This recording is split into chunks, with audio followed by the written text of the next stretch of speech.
So, welcome to another episode of Menable Matters with me, Steve Whitten.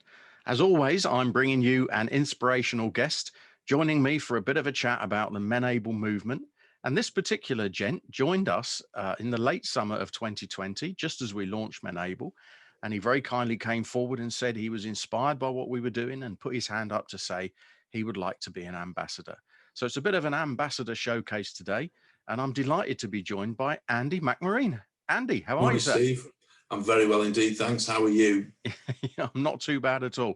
Now, we can Excellent. probably guess where you are or what you do because you've got it on your background there. But give us a bit of an overview for our listeners in terms of who you are, where you're from, and what you do. And if you want to make that last about 20 minutes, that'd be good. 20 minutes. As most people in the industry that we're targeting to assist, I'm a salesperson, basically. I'm a head of field sales. I've been selling in the motor finance industry for half my life now, given I'm 50, so 25 years experience in the prime and near prime sectors across numerous lenders. Worked with some brilliant people along the way. That's the long and short of it, really. It's I guess I must have done reasonably okay to achieve a head of sales role, but in those 25 years, I think everyone in the industry would testify that the last 12 months of that have been really, really tough. But thankfully, from last night, all roads point towards the 12th of April, when I think the perfect day for the motor industry would be people get up early, go and get a haircut. Go and buy a car at lunchtime and then go out for a pub lunch outdoors afterwards, which would be the perfect day for all our customers in the industry. Yeah, it would indeed. Yeah, we probably should say then that we are recording this on the 23rd of Feb, which is the day after the big announcement from the Prime Minister that, we're on the road back towards some form of normality, I guess. And there's green shoots, isn't there? There's lights at the end of the tunnel, which is good. Indeed. Yeah. And of course, you are head of sales in a motor finance company. So, you're the guys that are supplying the money effectively to enable people to buy cars. How's sort of business been over the last, year or so throughout all of this? And, how do you see that going? Like the dealerships and like the industry itself, the lenders have suffered clearly because dropped. I guess on a positive, it's driven new buying behaviours for a lot of customers. So we do still see certainly internet channels and click and collect channels, etc., being driven to the fore for both our introducer dealers and our brokers as well. So it's January was tough. February has actually improved, which is great. Mm-hmm. I think the news last night is also a real positive. I think an influential factor on that is also people like me are due to go on holiday in June, but I still don't know if that's going to happen. So if I've got some money saved up and I'm thinking of buying a new car, then that is a real positive for the industry. And speaking to people within the industry, with some of our brokers and our dealers, we can see there's a real pent-up demand in the public eye with regards to purchasing. None of us have been allowed out, have we? So, we want to go and buy stuff online. We want to go and visit showrooms and touch and feel cars and stuff like that. So I think come the middle of April, or certainly by the end of March, we will start to see in our industry that pent-up demand turn into income growth and selling more cars to more customers. I think it's going to be almost like a release spring for everyone that's in the motor trade, isn't it? Which is it's been a long time coming. So that was a little bit of a loaded question because obviously there's a link then to Menable and the mindsets and the mental health and the well-being of people who are working in the automotive industry. So skip back a little bit. What was it that sort of attracted you to us? Because I think you reached out to me actually, didn't you? When on the back of stuff that was going all over social media back in the summer. Yeah. And I guess that's down to what we call lived experience. I've seen myself, really tough times where I've been struggling at work, struggling with my home life as well. And, I think as an individual, you can have coping mechanisms if it's just one of those two areas, work life, home life. If work's not going too brilliant, but your home life's great, it's a trade-off. If home life's not going too brilliant, but work's great, it's a trade-off. But when both are, really places where you're not mentally comfortable and have challenges, severe challenges in some instances, then life's not a great place, is it? Yeah. There's no really escapism that you can get out of, and that's where sadly I think we see a lot of the friends, and we've all known someone that's completed suicide or heard of someone, and it's really, really sad. Really, really sad. And you touched on mindset there, and it's mindset in itself is a massive thing, isn't it, for an individual? Because when you're locked into that little cage of darkness, it's difficult to change your mindset. And in the morning, we each have a choice, don't we? You can decide what mood you want to be in that day, but sometimes it's really difficult when you're struggling with mental health, and really difficult to try and sort of substantiate that change. Mindset is a crucial thing in that, because you can decide when you get up every morning what you're going to be. Yeah. A good mood today, or you're going to be in a really foul mood today. Because you can change unhappy from a personal perspective. If you're in a dark place at work, it sounds really tough, and especially just now, but, look around and try and change your job. You spend a lot of time at work. Likewise, if your home environment's not great, it's really, really tough call. But when you get to a stage that maybe, really seriously, you have to have second thoughts about your home life. Big changes are really tough to make, but lots of people do it, and they come out the other side and they find that happiness outside of that, which is really important.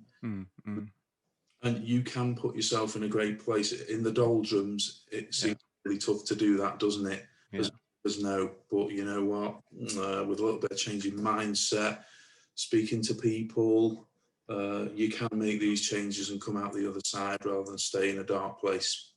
Well, you made a great point there about the balance and the trade-off between home life and work life. And the reason I was linking it back to the automotive industry was because before we started filming or recording this podcast, we were actually talking about how an organization like Marsh and other corporate companies with a sort of proper responsibility for the well-being of their staff, do put things in place to look out for you. So you've become a mental health first aider, for example. But what we were also talking about was, how does that translate into, a really busy automotive dealership, and all of the issues that kind of happen in there? And I'm not saying for a minute that they don't put, any effort into people's well-being, but of course it's all about targets and the achievement of, goals and all the rest of it. And if they are going to be on the receiving end of this pent-up demand, some of that sort of home life, work life trade-off stuff, I can just foresee that there's a bit of a pent-up issue there coming our way as well.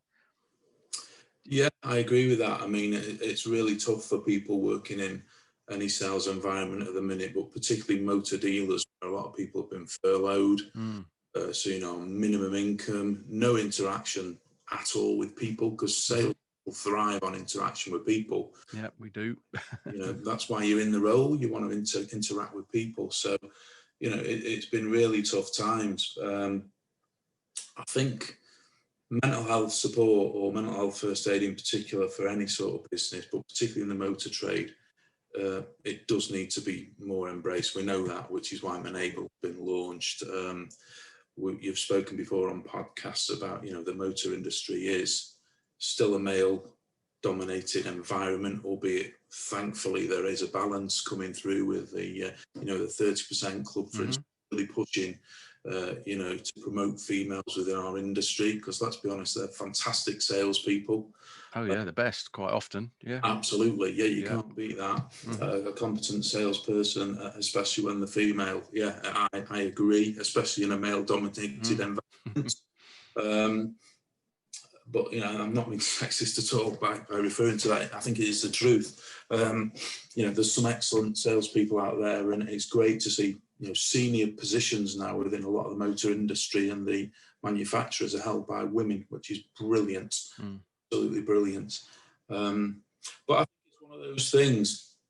Well, I have a saying: you're either pregnant or you're not, and I think the motor industry can either, across the large groups and the lenders and the manufacturers, embrace it or not. You can't kind of be half embracing mental health because it's a serious subject. Yeah.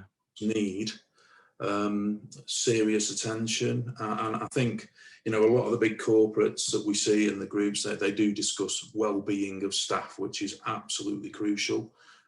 We at Marsh do that. We've surveyed our people. They wanted more attention to their well-being, so Andrew kindly invested money in me becoming the mental health first aider. But that's not the be-all and end-all. It's all right having a mental health first aider. You've got to then embrace discussing that within your business, and we do that. And obviously in the motor industry, where there's a lot of us blokes, we're big chaps, we man up, stiff up a lip and all that sort of thing, that needs to change, because it must be very, very difficult to discuss in a salespeople of 10 people in a dealership, for example. If they're all men, then if you've got one person showing signs of weakness, which is actually a mental health issue, so it's not a weakness at all, then there's probably going to be a little bit of banter put their way or behind their back around, oh, Andy, he needs to sort himself out and all that kind of thing, which is definitely not the case, because you can guarantee in a team of 10 men, I could pretty much guarantee you that there's not just one of them suffering from some sort of mental health issue. There's probably 6 or 7 of them, but 6 or 7 of them go home and don't want to talk about it, and they put the facade on in work, which is where I think Menable is a brilliant sort of organisation that you've brilliantly launched, because, it is there to exactly help disperse that stigma of, well, you can't talk to anyone at work about that because they'll think you're a little pussycat or something like that. Yeah. Not the case. It's a showing of strength, and that's how we need to see it as an industry. Yeah. And all the the evidence is there. I think, as you touched on early on, that there are still examples of people in the industry who have taken their own lives, and then the rest of the team look around and go, oh, we never saw that coming, or why didn't he reach out, why didn't he talk to us? And similarly, I've got there's 2 sort of stock examples I've been using a lot, which is, there's somebody I know who's a senior service advisor who's actually, it's a female, and she said that in their team of 20 people, she knows of at least 9 of them that are suffering with some form of mental health issues. And of course, when we say that, the thing is, it's one big label, but it covers so many different things that could be, money related, relationships, mindset, could be compulsive behaviors, could be just thoughts and feelings, anxieties, depression, could be the stuff that's the medical stuff that's off the clock the other end. There's a whole plethora of things that affect mental health, isn't it? I think the good thing there, though, is the lady who's mentioning, from a service perspective, she's aware of 9 people. That's brilliant, because absolutely, yeah. And I think it's almost like you could almost link mental health discussion to almost like a virus, couldn't you? Very current. But you start talking about it, all of a sudden someone else is like, you know what, I felt like that, or I'm really struggling with this, or I think I might be drinking too much, or I feel really depressed and anxious, I'm tired all the time. It is amazing how once you start talking about it, it spreads. And it's even the small phrases that people use day to day when they say things like, oh, that does my head in, or I can't get my head around that, or that's really messing with my wiring, or whatever. Those small little phrases that are little indicators that say, okay, maybe you're not using the toolkit that you need to help you come to terms with whatever that is that's bothering you. Well, they're probably not getting any guidance, and again, probably because they've not discussed it with anyone. Correct. It's back to, with Menable or mental health first aid officers, that's exactly what they're there for. They are almost like the triage, if you like, to start discussing that issue. The other example I was going to say was that there's another manager that I know of who actually openly admitted that on a day-to-day basis, I don't know if that's changed recently, but when I last spoke to this person, which was about December time, they said that they've actually stopped asking their team how they are in the morning because they don't know that they can personally deal with the response. Right. If it's outside of I'm fine or I'm okay. And that for me was a real kind of wow. Well, don't ask then if you don't want to know. Yeah, it should be asked every morning. Yeah, well, that's a real worry, isn't it? You've got a manager in a company that's, doesn't feel they've got the skill set to deal with anything that comes back that isn't a stock answer. Yeah, because I think good leadership will know with an individual in their team if they're struggling or not. So simply asking them, "How are you?" The standard response is, "I'm great, thanks." But are you really? Really, how are you? And that is a great second question, because then you get to, well, do you know what? I'm not too great, actually. Then leads into the discussion, which is exactly what we're looking for, isn't it? From a Menable perspective, it opens up the floodgate then. Yeah. Oh, absolutely right. So talking of opening up floodgates, I think we're at a stage where we are starting to feel a little bit of a groundswell of people that are working in organizations, and we want to spread that out to other ambassadors. So, when you approached us, and obviously time's moved on a bit since then, but what was it that kind of drew you to us? And what would you say to anyone else who's perhaps considering putting their hand up to become an ambassador? It's a big thing, and there was one area going back. It must be now, probably around 10 years ago, when I was working in a lender, Santander, I think it was, and I was dealing with quite a large group whose head of F&I was a great guy. I almost called him a friend. Worked with him very much so. And it was around Easter time. I'd met him on the Friday in Bolton, at Bolton Wanderers. Had a really good chat with this individual, an F&I review for the group. And we'd arranged to meet up a week and a half later about another issue to discuss rates and terms, etc. I was off over the Easter week, and I got a phone call from a colleague to say, "Have you heard about so-and-so?" I said, "No, I was only with him on Friday." "Oh, well, he's completed suicide," which was absolutely devastating. I was like, "Well, I only saw him on Friday. He was great. Absolutely no problem with him whatsoever." And that really, really affected me at the time. It was first-hand experience of someone pretty close that I had daily contact with from a work perspective that really, really affected me. And it just, from then I was like, well, he was absolutely fine last Friday. Now we're on Monday, and clearly he wasn't. If I'd have known, I'd have done X, Y, Z. So that's what really got me to thinking about, well, there must be something we can do. So even 10 years ago, I was starting to think about, well, that's, it's a really, really sad space if someone has all these issues, you class them as a friend, but they feel that they can't talk to you about it. Yeah. So, that was really upsetting. And this person was well known right across the industry.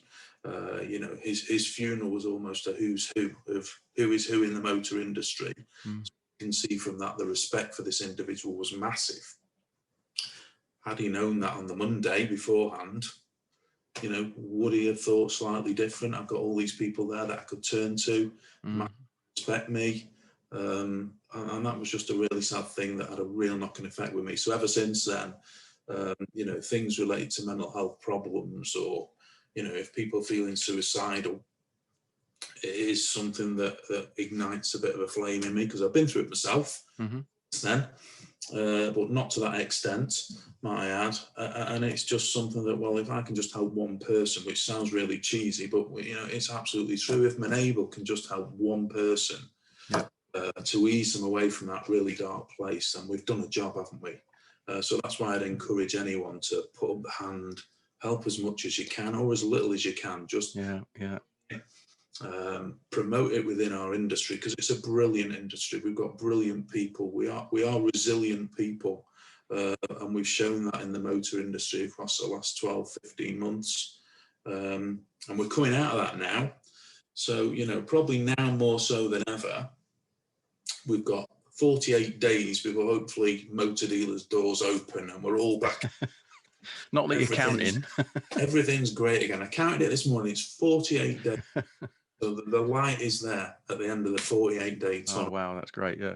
You know, so Monday the 12th of April is going to be life-changing for us all. It's life-changing for everyone in the motor industry, isn't it? Because all of a sudden people can come and buy cars from us again, or take finance, or buy ads. You, as a salesman, you want to help people. You've not been able to do that if you've not been able to sell cars for them in a showroom. So that in itself is a massive plus for anyone in the motor industry who's in a dark place just now. Yeah. Did answer, but hopefully it answered the question. No, indeed. I think we definitely want to pick up on this sort of groundswell, as I say, and get more people coming on board as ambassadors.